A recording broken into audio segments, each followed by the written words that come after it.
Netanyahu ने राष्ट्रपति को पत्र लिखकर क्यों माफी की गुहार लगाई है? उनके खिलाफ आखिर आरोप क्या क्या हैं? और नेतन्याहू आज इस हालत में कैसे हो गए हैं कि उन्हें माफीनामा देना पड़ रहा है, उन्हें क्षमा मांगनी पड़ रही है, फॉरगिवनेस की रिक्वेस्ट करनी पड़ रही है, भीख मांगनी पड़ रही है। इजराइल के प्रधानमंत्री बेंजामिन नेतन्याहू ने अपने खिलाफ चल रहे भ्रष्टाचार के मामले में देश के राष्ट्रपति आइजैक हर्जोग से औपचारिक तौर पर माफी की दरख्वास्त की है। राष्ट्रपति कार्यालय ने कहा है कि राष्ट्रपति आइजैक हर्जोग इस असाधारण गुजारिश पर विचार करने से पहले न्याय अधिकारियों की राय लेंगे, क्योंकि इस कदम के महत्वपूर्ण परिणाम हो सकते हैं। पिछले 5 साल से नेतन्याहू 3 अलग अलग मामलों में मुकदमों का सामना कर रहे हैं। उन पर रिश्वतखोरी का मुकदमा है, धोखाधड़ी का मुकदमा है और बेंजामिन नेतन्याहू पर विश्वासघात का भी आरोप है। हालांकि नेतन्याहू खुद पर लगे आरोपों से इनकार करते रहे हैं। नेतन्याहू ने एक वीडियो संदेश में कहा कि वो चाहते थे कि कानूनी प्रक्रिया अपने निष्कर्ष तक पहुंचे, किसी सोल्यूशन तक पहुंचे, लेकिन राष्ट्रहित में ये ठीक नहीं रहेगा। वहीं इजराइल के विपक्षी दलों का क्या कहना है?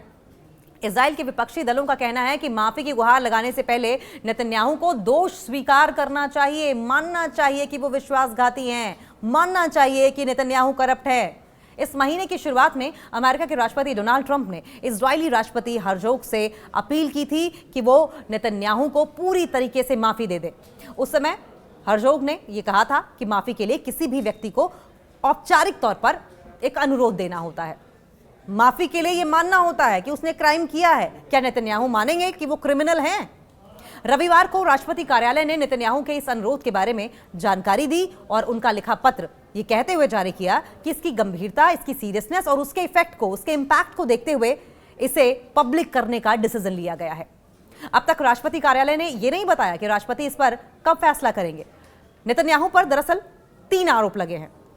साल 2020 में पहला आरोप लगा। नेतन्याहू मुकदमे का सामना करने वाले इजराइल के पहले ऐसे प्रधानमंत्री बने जिन पर पद पर रहते हुए आरोप लग गए, प्रधानमंत्री रहते हुए आरोप लग गए। और ये इजराइल के इतिहास में पहली बार है कि करप्शन का चार्ज किसी प्रधानमंत्री पर लगा हो, वो भी पद पर रहते हुए। अटॉर्नी जनरल अविखाई मंडोब्लस ने फरवरी में कहा था कि वो 3 मामलों के सिलसिलों में नेतन्याहू पर मुकदमा करना चाहते हैं। अपने फैसले की जानकारी देते हुए उन्होंने कहा कि मैंने प्रधानमंत्री बेंजामिन नेतन्याहू को बताया कि उन पर 3 आरोपों के मुकदमे चलाए जाएंगे। जब कोई अटॉर्नी जनरल किसी पदस्थ प्रधानमंत्री पर भ्रष्टाचार के गंभीर मामलों में मुकदमा चलाने की बात करता है तो वो दुखद होता है। नेतन्याहू के खिलाफ चल रहे इन मामलों को केस 1000, 2000 और 3000 के नाम से जाना जाता है। ये सभी मामले लंबित थे और पिछले महीने इन तीनों पर आखिरी सुनवाई हुई। केस 1000, इस मामले में नेतन्याहू पर धोखाधड़ी करने और भरोसा तोड़ने के आरोप हैं। उन पर आरोप है कि उन्होंने अपने एक अमीर दोस्त से किसी काम के बदले कई महंगे तोहफे जैसे कि पिंक शैंपेन और सिगारें ली। नेतन्याहू का कहना है कि ये सभी तोहफे सिर्फ दोस्ती की वजह से मिले और उन्होंने तोहफों को गलत तरीके से किसी काम के बदले में नहीं लिया है। नेतन्याहू के दोस्त ने ऐसे किसी भी आरोप से इनकार किया है। केस नंबर 2000, यह मामला भी धोखाधड़ी और भरोसा तोड़ने का ही मामला है। नेतन्याहू पर आरोप है कि उन्होंने एक प्रमुख अखबार के प्रकाशक को अपनी पार्टी की बेहतरीन कवरेज और अपनी कॉम्पिटिटिव पार्टी को कमजोर करने के लिए एक डील पर मंजूरी दी थी। और इस मामले में भी नेतन्याहू और अखबार के जो पब्लिशर थे और पब्लिशर ने आरोपों से इनकार किया है। केस 3000, तीनों मामलों में यह सबसे संगीन मामला है और इसमें नेतन्याहू पर रिश्वतखोरी का आरोप है, रिश्वत लेने का आरोप लगा है और इसके अलावा उन पर भरोसा तोड़ने, धोखाधड़ी, फॉर्जरी का भी आरोप लगा है। आरोप है कि नेतन्याहू ने एक प्रमुख टेलीकम्युनिकेशन कंपनी के पक्ष में नियामक के फैसले को बढ़ावा दिया ताकि वो कंपनी अपनी वेबसाइट्स पर नेतन्याहू के समर्थन वाली और पॉजिटिव खबरों को जगह दे। हालांकि नेतन्याहू का कहना है कि कंपनी के पक्ष में फैसलों को एक्सपर्ट्स ने अपना समर्थन दिया था, वही कंपनी ने किसी भी तरह के अनुचित कदम के आरोपों से इनकार किया है। नेतन्याहू ने क्या कहा अब इस पर? बेंजामिन नेतन्याहू ने इन सभी आरोपों को राजनीतिक साजिश करार दिया है और अपने खिलाफ मुकदमों को अपने राजनीतिक विरोधियों द्वारा निशाना बनाने की कोशिश बताया। संडे को एक स्टेटमेंट जारी किया गया था और एक स्टेटमेंट उन्होंने जारी किया और दावा किया कि उनके खिलाफ चल रहे केस कमजोर हो रहे हैं। साथ ही उन्होंने कहा कि यह रिएक्शन देश को अंदर से बांटने की साजिश है। उन्होंने कहा ट्रायल का तुरंत अंत देश में तनाव कम करने और व्यापक आपसी सूझबूझ बढ़ाने में मदद करेगा, जिसकी देश को फिलहाल सख्त जरूरत है। और जरूरत हो भी क्यों ना, नेतन्याहू चारों तरफ से वॉर फ्रंट से जो जूझ रहे हैं, हर तरफ तो मोर्चा खोल रखा है उन्होंने लड़ाई का। नेतन्याहू का कहना है कि उनसे सप्ताह में 3 बार अदालत में पेश होने की मांग की जा रही है, जो कि असंभव है, इम्पॉसिबल है। उनका कहना है कि इन मामलों में माफी देश के खिलाफ खतरों से निपटने में और राष्ट्रीय एकता के हित में मौकों को साधने में मदद करेगी। अब इस पर विपक्ष का क्या कहना है? लेकिन विपक्ष का आरोप है कि नेतन्याहू अपने निजी फायदे को राष्ट्र हित के तौर पर पेश कर रहे हैं। विपक्ष के नेता येर लेपिड ने कहा है कि नेतन्याहू को माफी तभी मिल सकती है जब नेतन्याहू दोष को स्वीकार कर लें, पछतावा जताएं और तुरंत राजनीति छोड़ दें। वामपंथी नेता और इजरायली सेना के पूर्व डिप्टी कमांडर यार गोलान ने कहा है कि माफी वही मांगते हैं जो दोषी होते हैं। तो क्या बिन्यामीन नेतन्याहू अपना गुनाह कबूल करते हैं? अब इजराइल का कानून क्या कहता है इस पर? इजराइल के बुनियादी कानून के अनुसार देश के राष्ट्रपति के पास व्यक्ति की सजा माफ करने, कम करने या उसे बदलने की शक्ति होती है। हालांकि देश का सुप्रीम कोर्ट पहले ये कह चुका है कि राष्ट्रपति जनहित या बेहद विशेष परिस्थितियों में दोष सिद्ध होने से पहले भी किसी व्यक्ति को माफी दे सकते हैं।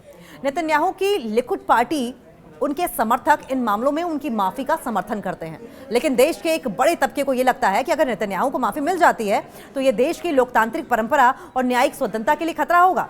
2023 की शुरुआत में इजराइल के लाखों लोग सड़कों पर उतरे थे। ये लोग न्याय व्यवस्था में बदलाव से जुड़े सरकार के प्रस्तावों के खिलाफ प्रदर्शन कर रहे थे। लोगों का कहना था कि न्याय व्यवस्था में प्रस्तावित सुधारों के लागू होने के बाद इजराइल की संसद के लिए सुप्रीम कोर्ट के आदेशों को पलटना आसान हो जाएगा।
उस वक्त प्रदर्शनकारियों ने प्रधानमंत्री बेंजामिन नेतन्याहू के प्रस्ताव बदलावों को लोकतांत्रिक व्यवस्था पर हमला बताया था।